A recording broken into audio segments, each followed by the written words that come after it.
Hey guys, welcome to another episode of Drop the Hammer. Today I'm going to be teaching you how to spray paint your paintball markers to look authentic. We're going to be doing a snakeskin kind of snakeskin job with the tan and then the brown and the OD.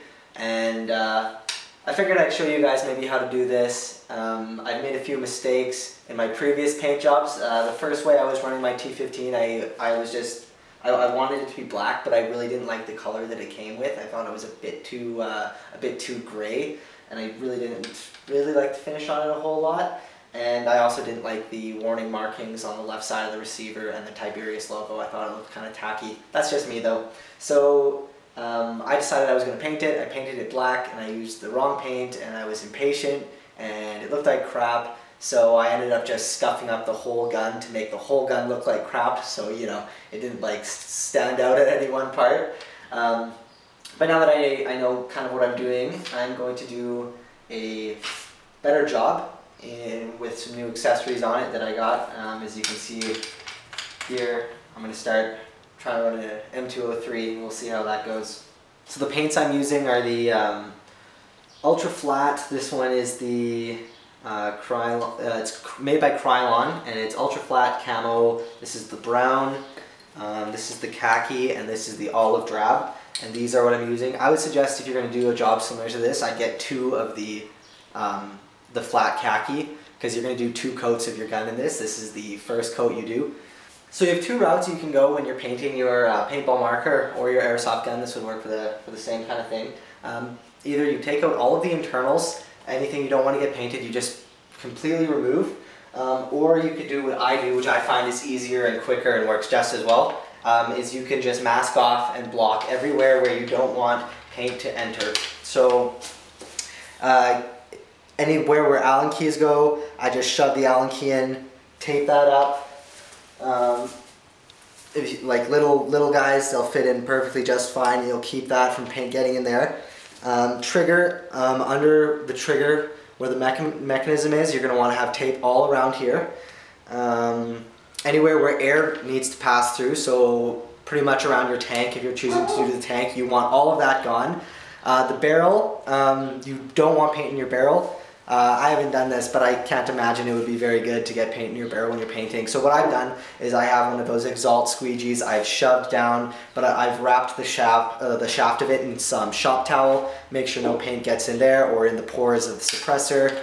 Down the tube. Magazine well, you're going to want the magazine well to be completely blocked up. So you're going to want to make sure you have tape in the ejection port. You don't want to get any paint to where pretty much the goal, just block off anywhere you don't want paint. I even have it in Allen key holes so you don't round off the edges of places where Allen keys go. You got tape covering that. And then in between the upper and lower receivers, I have tape across the bottom receiver, curved up, and then I just simply cut that off with a knife. And then on the reverse side with the upper receiver, I had tape facing the other way, cut that off with a knife, so there's no way paint's getting anywhere in this marker. And then I just sealed it back up, and now you're ready to start painting. So the first thing you want to do two coats. Two coats of the Krylon. This is going to be your base. I didn't do two coats on a few of the accessories. Places like your muzzle brake and grenade launchers, these places will see a lot of contact surface if this were a real rifle. So you wanted to, I just choose to leave those black, so when I do the weathering job on it, it looks a little bit more authentic and the wear comes out a little bit more. I probably didn't need to do the front sight tower because that gets a lot of wear on it as well. But your main body, your grips, stock, everything like that, you're going to want to do two coats for sure. What I have done is I have removed all my accessories from the rail here. So my PEQ box, my rail covers I've removed, and I've removed the grip if I want to swap that out for later. The optic, which I've also masked up the viewports through the optic. Don't want to get any paint on your lenses. That's completely masked up, but I've removed all of that stuff from the accessory rails. because once I paint it and I do my W pattern and I make it looking all nice and beautiful, it would be really unfortunate if you decided to one day change out your optic, change up your accessories, and you go to remove it and then you just have this rectangular black surface that was not painted. So I've already done a first coat on this bottom, so I'm not worried about that bottom rail, but everything else is ready to be painted for the second time.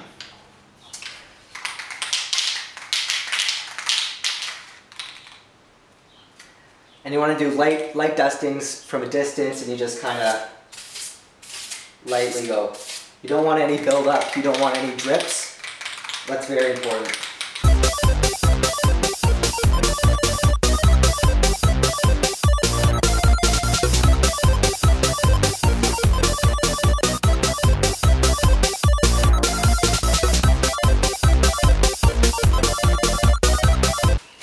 So as you can see, we have both coats done in the khaki brown now, so you'll get that extra durable finish on places you want it, like the receiver and the rails and the barrel and the stock. Really, it's up to you, but it's personal preference on how you like it. So now it looks good enough already. Everything still works. The M03 still works. Everything's good. Everything's still blocked off the way I needed to go. But now I've put on the accessories that I want to be in their final spot. So what I would recommend doing before you do this, grab your mask, grab your helmets, put them on, anything that is going to be coming in contact with the rifle when you're going to sight it in. Make sure everything fits on with your mask. I'm putting everything on now, so when I apply the pattern to the rifle, it's going to be consistent from the stock to the muzzle brake. The pattern will transfer from the body of the rifle to your optic, to your grip, to your stock. And that's important to me, at least. PEQ is on there, but if I ever wanted to change it up, I could still take off these things, put on an EOTech or something like that, and the rails will still be tan, and they'll still look good once I finish the final step of doing some minor scuffing and stuff with the sanding board. So what I'm going to use for the pattern, this is just an old laundry bag. But anything will work. Anything that with a mesh pattern will work that's large enough to cover your rifle. I know some people, when they do this, they don't mind doing it in chunks. Like they'll do their receiver in one chunk, and then they'll do their front end in the other chunk if they don't have a big enough material. But this is just an old laundry bag that I'm going to use, and you're going to have to tape it down. Alright, so as you can see, I have the first side of it taped up. This is the way I want it to be finalized.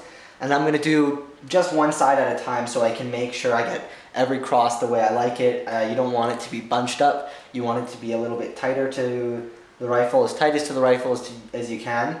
So that way you don't get any sort of, not too much blurring. We are going to do some blurring later on, but we're going to do that with some paint thinner so we can control it a little bit more than with the spray. But yeah, that's the way she's gonna stay. And after we do that side, we'll take it out and we'll flip it and we'll do the other side. So I'm just going to be doing a W pattern with the brown first. You can really do whatever pattern you'd like. You could do stripes. You could do, I don't know, whatever. This is where you can have a little bit of fun with it. But I'm going to do a W with the brown first, and then I'm going to complement that a little bit with the OD green. You want to do this in more of a top-down direction as you can. You don't want to be too much, you don't want to be on an angle, basically. I'm going to kind of contour the shape of the rifle as I go down in my pattern. That'll give you the best effect.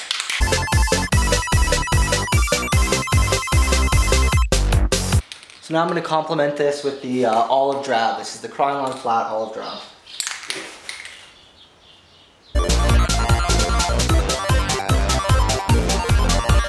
So now I have I've flipped the marker, and this is the other side of it. Again, same thing, everything tight. If you have anything protruding, like a lot, like this is an Allen key that I have in there to prevent paint from getting inside the actual marker.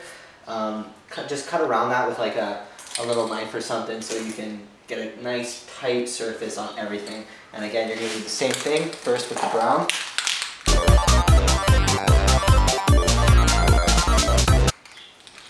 And go ahead and do your green complements.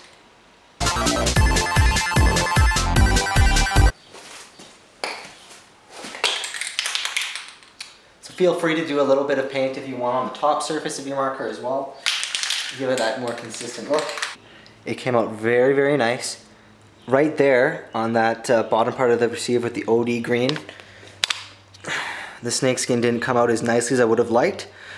Same thing with the brown over here. The reason being is because the charging handle protruded a bit too much, and I didn't cut the hole deep enough, and the cloth was getting snagged on the charging handle there, so it was pulled a bit away, and as a result it wasn't nearly as crisp. But that's okay. This is not meant to be a beautiful water transferred job. Alright, so the next step is we're going to be using some of the leftover Khaki Krylon that we had, and we're just going to spray it on in little clumps here and there to make it look like mud has gotten into it. You want to be far for this step, just don't want too much.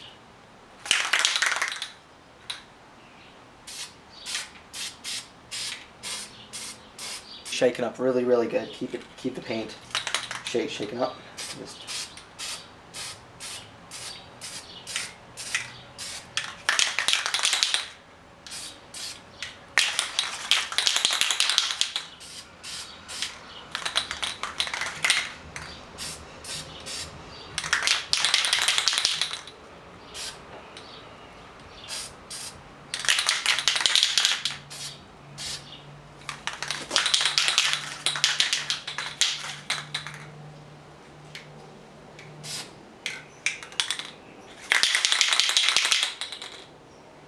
the final step, just with a little bit of paint thinner and a sponge, you're just going to want to blur the lines just a little bit. Again, this is an optional step. And you really don't want too much. You want to do this very lightly. Just kind of...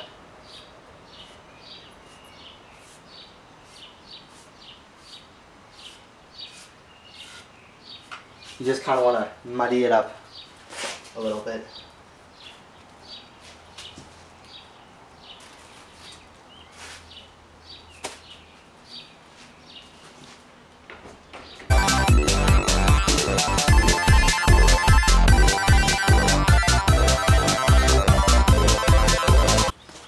Right, so we got our sanding block, and you're just going to knock up all of the raised edges.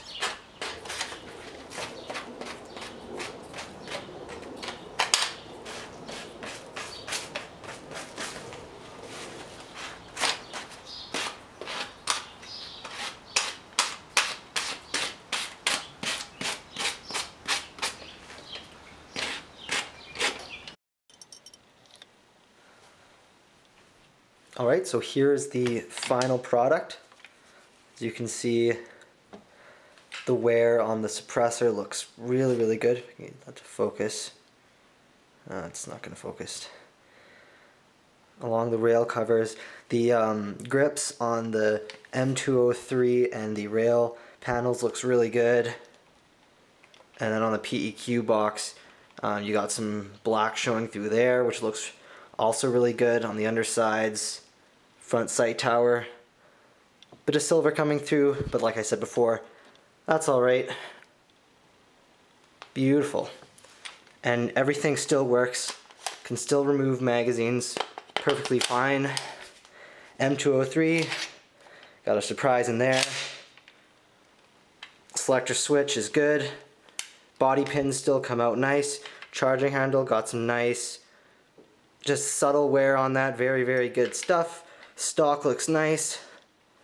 And that's how you do it, guys. That's how you do the awesome desert snakeskin pattern. I really hope you enjoyed this video. Please check out my other videos and expect a lot more content from me in the future. Just as a little Easter egg for you, that is a Enola Gay smoke grenade. It fits perfectly in the tube, and then that's the grenade shell. So we're gonna have some serious fun with these at long games.